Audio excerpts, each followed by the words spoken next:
তো দেখো এখন আমরা এই ভিডিওতে আলোচনা করব এক্সারসাইজ নাম্বার 6.3 ক্লাস 9 এর কোয়েশ্চেন নাম্বার 3। চিত্রে যদি AB সমান্তরাল DE হয় তাহলে AB আর DE সমান্তরাল, তোমরা বুঝতে পারছো। আর angle of BAC equal to 35 degree আর CDE হচ্ছে 53 ডিগ্রি। তবে আমাদের DCE এর মান বের করতে বলেছে। কোন জায়গাটা বের করতে বলেছে? DCE, অর্থাৎ এই কোণটা কত আমাদের বের করতে হবে। খুব সহজ একটা সলিউশন, এটা বের করব আমরা, ঠিক আছে। তো ফার্স্টে দেখতে পাচ্ছ এইটা আর এটা হচ্ছে সমান্তরাল, তাহলে এই যে রেখাটা সেটা হবে কি আমাদের ভেদক, ঠিক না?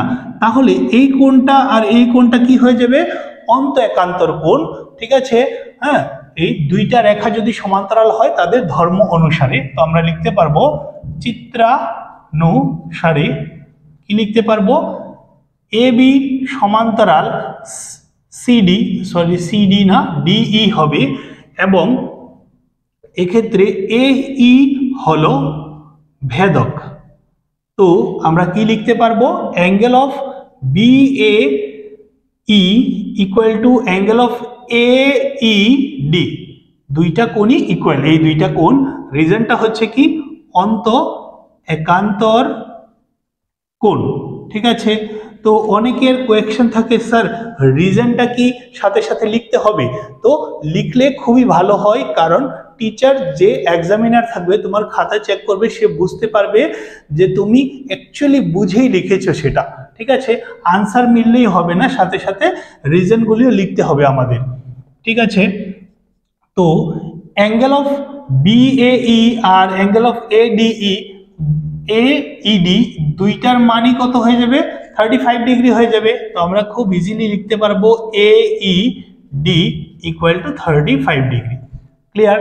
তো এখন দেখো আমাদের কাছে এখানে একটা ত্রিভুজ রয়েছে, তো এটা তো তোমরাই বলতে পারছো যে ত্রিভুজের আর একটা কোণই বাকি রয়েছে, আর 180 ডিগ্রি থেকে দুইটা কোণ মাইনাস করে দিলে তৃতীয় কোণটা বেরিয়ে যাবে খুব সহজে। তো আমরা লিখব ত্রিভুজ CDE এর ক্ষেত্রে angle C plus angle D plus angle E equal to কত হয়ে যাবে? 180 ডিগ্রি। আর অ্যাঙ্গেল C এর মানটা আমরা বের করব, অ্যাঙ্গেল D এর মান 53 ডিগ্রি আর এটার মান হচ্ছে 35 ডিগ্রি আর ইকুয়াল টু 180 ডিগ্রি। তো angle C equal to 180 degree, আর এই দুইটাকে প্লাস করে ওই পাশে নিয়ে গেলে মাইনাস হয়ে কত হয়ে যাবে? 88 ডিগ্রি, অর্থাৎ অ্যাঙ্গেল C ইকুয়াল টু হয়ে যাবে আমাদের 72 ডিগ্রি। আশা করি বুঝতে পেরেছো তোমরা। তারপর দেখবো নেক্সট কোয়েশ্চেনটা।